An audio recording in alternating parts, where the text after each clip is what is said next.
we have a polynomial, we have to do the factorization. The first thing is multiply the first term and the last term. So basically we are looking at the factors for minus 10x square. Do not bother about the sign. I'll tell you about the signs. So basically we need factors for 10 such that when you multiply them, you should get your minus 10x square back, and when you add or subtract, you should get the middle term along with the sign back.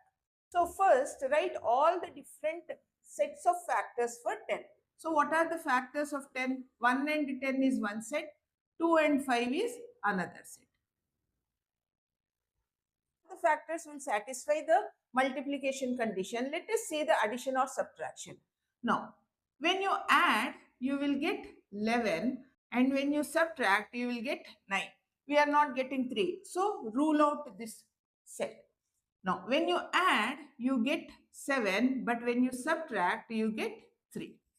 Now, this is my correct set of factors. So, 2 and 5 will now become 2x and 5x. 2x and 5. Here is the trick.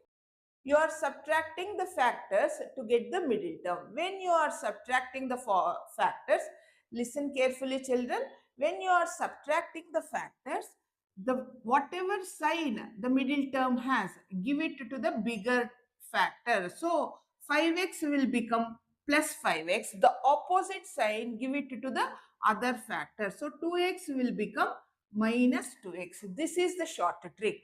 When you are subtracting to get the middle term, whatever is the sign of the middle term, give it to the bigger factor. The opposite sign, give it to the other factor.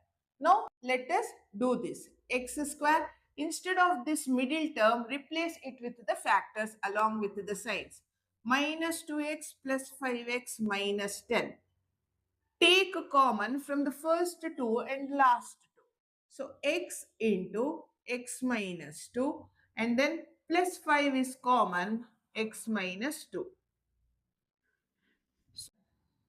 The factors are x minus 2 and x plus 5, and if you want to find the zeros of the polynomial, at this step equate it to 0, which means you will get x minus 2 is equals to 0 and x plus 5 is equals to 0, which means your x will be minus 2 when it moves to the other side becomes plus 2, and plus 5 when it moves to the other side it becomes minus 5. Therefore, the zeros are alpha is 2, beta is minus